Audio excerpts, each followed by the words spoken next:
में कितना ज़्यादा डिफरेंस होने के कारण लोग कहते हैं कि इस तरीके कॉलम में कोई दिक्कत नहीं आता। तो मैं आपको बताऊंगा कि इस तरीके के कॉलम में क्या दिक्कत आता है। आपका जो सरिया है वो ठीक से खड़ा नहीं किया जाता है, उसको सोल में नहीं किया जाता है, उसको फरमे में भरते हैं तो वो सीधा रहता है और उसकी स्ट्रेंथ रहती है। अगर इस तरीके का कॉलम भरते हैं तो आपके कॉलम की स्ट्रेंथ कमज़ोर हो जाती है। वो क्यों हो जाती है आप लाइव में देखिए। यहाँ पर देखिए, ये आपका सरिया है, ये आपका बार जो है यहाँ पर क्रैक होना चालू कर दिया गया है। अभी तो इस मकान का प्लास्टर भी नहीं हुआ है और ये देखिए आपका ये क्रैक होना शुरू हो गया है। तो क्रैक होना शुरू क्यों हो गया है? क्योंकि यहाँ पर ये हद पर रखा गया है और ये यहाँ से बेंड देकर, यहाँ पर आप देख सकते हैं ये बाहर की तरफ है, इसको इधर किया गया है। और जब इसका लोड यहाँ पर आया है, ऊपर से बीम का जो लोड यहाँ पर आया है, वो जो आप देख रहे हैं, बीम का लोड आने की वजह से यहाँ पर आप देख सकते हैं इसका फेस ख़राब हो चुका है और यहाँ से आपका क्रैक बढ़ गया है। तो ऐसा क्यों हुआ है? ये इसलिए हुआ क्योंकि ये सही से प्रॉपर ढंग से नहीं भरा गया है और इसको फर्स्ट में ही सही स्थान पे नहीं रखा गया है। तो ये गलती आपको नहीं करना है। सेकंड, आपको बता दें कि यहाँ पर जो मैंने आपको बताया था ब्रिक वर्क जो किया गया है, वो फर्स्ट में ब्रिक वर्क मिट्टी का किया गया है। यहाँ पर आप देखिए ये मिट्टी का ब्रिक वर्क है और जस्ट 3 फीट के बाद यहाँ पर सीमेंट का ब्रिक वर्क किया गया है। तो ये भी बहुत बड़ी बिग मिस्टेक है जो आप यहाँ पर देख रहे हैं। ऐसा भी आपको नहीं करना है, आपको मसाले का ही चिनाई करना है जो कि सीमेंटेड होता है। फिर इसके बाद यहाँ पर देखिए सभी दीवारों में इसी तरीके से मिट्टी की चिनाई की गई है। फिर जस्ट उसके बाद यहाँ पर सीमेंट की चिनाई की गई है। फिर उसके बाद देखिए और बड़ी मिस्टेक देखिए, यहाँ पर आपकी मिट्टी से फिर से चिनाई की गई है। जहाँ पर ये ऐसी गलती होती है जो कि आपको कभी नहीं करनी है। तो मिस्त्री ने क्या किया है कि यहाँ पर नीचे जो ठोस चिनाई थी वो मिट्टी की कर दिया गया है और जो यहाँ पर आपका डोर विंडो लगने वाला था वहाँ पर सीमेंट के कर दिया गया है और डोर बीम डालने के ऊपर भी आपका मिट्टी की कर दिया गया। तो मिट्टी की तो कर दिया गया, लेकिन इसके ऊपर जो डोर बीम आप देख रहे हैं ये भी बहुत ही बारीकी डाला गया है, जिसकी थिकनेस मैं आपको बता दूं, डोर बीम की थिकनेस हमेशा जो होती है दीवार के अकॉर्डिंग होती है। अगर आपकी दीवार 4 इंच की है और आपका उसमें डोर विंडो लगा हुआ है तो आपकी जो डोर की थिकनेस होगी वो 4 इंच की होनी चाहिए और 4 इंच चौड़ी होनी चाहिए। अगर आपकी दीवार 9 इंच का है तो ये सरफेस आपको कम से कम 6 इंच की मोटाई रखनी चाहिए और इसका जो फर्स्ट प्लान होता है जो कि 9 इंच की दीवार होती है उसकी फिनिशिंग जो होती है वो 9 इंच की होनी चाहिए, यानी 6x9 का आपको डोर बीम भरना होता है। जैसे कि यहाँ पर आप देख रहे हैं ये सिर्फ 2 इंच का डोर बीम भरा गया है जो कि किसी भी तरह कारगर में सेफ़ नहीं है।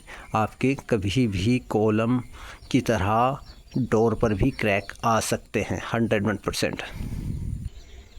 यहाँ पर आप देख सकते हैं ये इस साइड में 3 पिलर हैं, यहाँ पर एक गेट पर पिलर है, एक फर्स्ट एक सेकंड। इनमें कितना बड़ा हनीकॉम आया है ये मैंने आपको अभी दिखाना है। बाकी यहाँ पर आप कॉर्नर का पिलर देख सकते हैं, कॉर्नर का पिलर भी पूरी तरह ख़राब है और इसके अंदर हनीकॉम की साथ साथ इसमें आपका सरिया बाहर की तरफ चमका हुआ है, जिसकी वजह से आपका सरिये पर जंग आ रहा है और जंग आने के कारण आपका कॉलम क्रैक होने के चांसेस बढ़ रहे हैं। तो ऐसा कॉलम आपको कभी नहीं भरना है। कॉलम अगर भरना है तो सेफली आपको, ये देख सकते हैं आप, ये पूरा जंगल की तरफ मकान बना हुआ है और वहाँ पर आपका ये कॉलम भरा जा रहा है और ये भर दिया गया है प्रॉपर तरीके से, मकान पर लिंटर तक डाला गया है और आप देख सकते हैं यहाँ पर सरिया भी बाहर की तरफ निकला हुआ है जो कि यहाँ पर नेक्स्ट जो मकान बनाया जाएगा उसमें जॉइंट करने के लिए। तो यहाँ पर ये सब तो ठीक है, लेकिन ये सरिया निकाल दिया ये तो सब ठीक है, लेकिन इसमें जो कॉलम का प्रयोग किया गया है, कॉलम यहाँ पर आपका 101% फेल होने वाला है क्योंकि यहाँ पर कॉलम में जो काम किया गया है वो सेफली सही तरीके से नहीं किया गया है। इसमें आपका कॉलम डैमेज होने के चांसेस 101%, जब तक इस मकान में रहने के नंबर आएगा जब तक ये आपका कॉलम क्रैक होने के चांसेस बढ़ जाएंगे। जैसे कि लाइव में आपको दिखाने वाला हूँ, ये आपका यहाँ बीम डला हुआ है और 2 कॉलम आप यहाँ पर देख रहे हैं। तो 2 जो कॉलम आप यहाँ पर देख रहे हैं, इन कॉलम की फर्स्ट से देखते हैं। तो सबसे बड़ी बिग मिस्टेक यहाँ पर ये की है कि आपका जो एक कॉलम है, इस कॉलम को भरने के साथ साथ इसको सही से खड़ा नहीं किया गया है। कॉलम का सेंटर लाइन लगाना बहुत ज़रूरी होता है, जिसकी वजह से आपका कॉलम सेफ़ रहता है, स्ट्रॉन्ग रहता है और मजबूताई रहती है।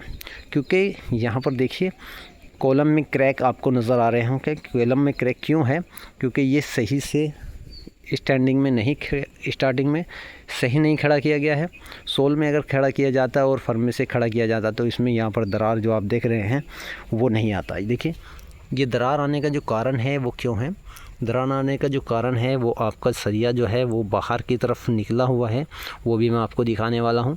और बिना फर्मे के कॉलम जो भरा गया है, सिर्फ पट्टा लगाकर भरा गया है और ठीक से नहीं भरा गया है, तो उसकी वजह से यहाँ पर आप देख सकते हैं ये मसाला बाहर की तरफ निकला हुआ है। ऐसे में क्या होगा कि आपका मसाला तो बाहर की तरफ निकल गया है, कॉलम की जो सरफेस है वो भी ख़राब हो चुकी है, मसाला भी इसके अंदर ज़्यादा आ चुका है। फिर उसके साथ साथ यहाँ पर देखिए कितना बड़ा नुकसान हुआ है, जो कि मैंने अभी आपको, ये दोनों साइड से ब्रिक वर्क किया गया है और इसमें एल टाइप यहाँ पर आपका फर्मा लगाकर भरा गया है। इसको अगर यू टाइप और सी टाइप यानी चारों फर्मे लगाकर भरा जाता तो इस तरीके का नौबत नहीं आता, आपको दीवार बाद में करना था और यहाँ पर इस तरीके का क्रैक नहीं आता जिस तरीके का आप यहाँ पर देख रहे हैं। आप देख सकते हैं यहाँ पर ये सरिया बाहर चमक रहा है, इसकी वजह से आपका जो सरिया है ये सही से नहीं आया है और यहाँ पर क्रैक्स अभी से आना स्टार्ट हो गया है, पूरा स्टार्ट देखिए। तो ये क्यों हुआ है कि इसको स्टार्टिंग में ही सही नहीं खड़ा किया गया है और ऐसी ही कॉलम आपकी वहाँ से क्रैक्स होनी चालू हो गई है। जैसे कि आप यहाँ पर देख रहे हैं ये कॉलम क्रैक्स होने के जो चांसेस हैं ये इसीलिए होते हैं क्योंकि यहाँ पर सबसे ज़्यादा बिग मिस्टेक यही है क्योंकि इसको सही से खड़ा नहीं किया गया। फर्मे में खड़ा करने का कॉलम रीज़न ये होता है कि आपका जो सरिया होता है वो भी सेंटर में आ जाता है। जैसे कॉलम का साइज़ ये है तो यहाँ पर आपका सरिया यहाँ आएगा और यहाँ आएगा, इसके दोनों तरफ मसाला आ जाएगा।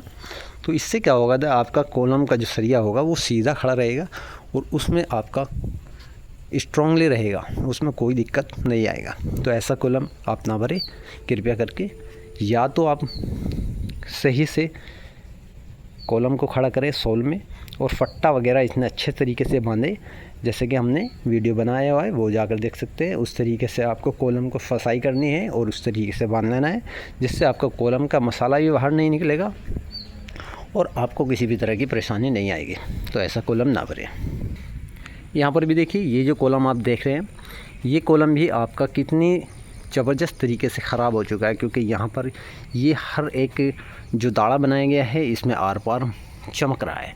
तो चमकने का कारण क्या है कि आपका ये भी कॉलम इसी तरह भरा गया है और इसके जो चांसेस है ये भी क्रैक्स होने के चांसेस हैं और इसकी कोई मजबूताई नहीं है। यहाँ पर देख सकते हैं आप ये पूरा आर पार चमक रहा है। आर पार चमकने का जो कारण है वो यही है क्योंकि ये सही से नहीं भरा गया है।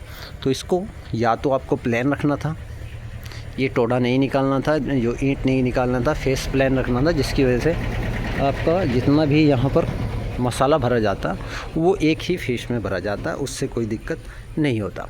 तो ऐसा आपको नहीं करना है 101%।